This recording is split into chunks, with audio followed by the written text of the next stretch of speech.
ఆంధ్ర రాష్ట్రంలో ఎన్నికలు అయిపోయిన తర్వాత అందరూ అది ఎగ్జిట్ పోల్స్ కోసం వెయిట్ చేస్తున్నారు. బట్ మన దగ్గర కొన్ని ఎగ్జిట్ పోల్స్ ఉన్నాయి, వాటిని చూద్దాం. బట్ ఈ వీడియోలో వచ్చేసరికి డెక్కన్ 24/7 ఎగ్జిట్ పోల్స్ చూద్దాం. బట్ వీళ్ళు చాలా అక్యురేట్గా ఇచ్చారన్నమాట, అంటే డిస్క్రిప్టివ్గా ఇచ్చారు.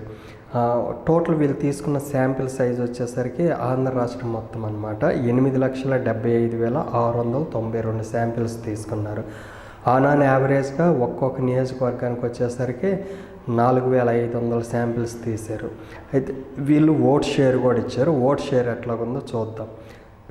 Others 6%, JSP 12%, BJP 2%, TDP 32%, YSRCP 48%.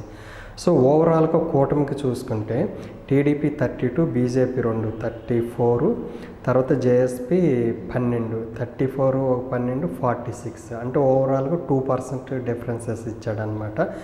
తర్వాత సీట్ల వైజ్గా చూస్తే అదర్ 6% వచ్చిన 0 సీట్లు, జేఎస్పీకి 12% వచ్చింది 5 సీట్లు, బీజేపీకి 2% వచ్చిన 0 సీట్లు, టీడీపీకి 32% ఓట్ షేర్తో 39 సీట్లు వచ్చినాయి, వైఎస్ఆర్సీపీకి 48%తో 131.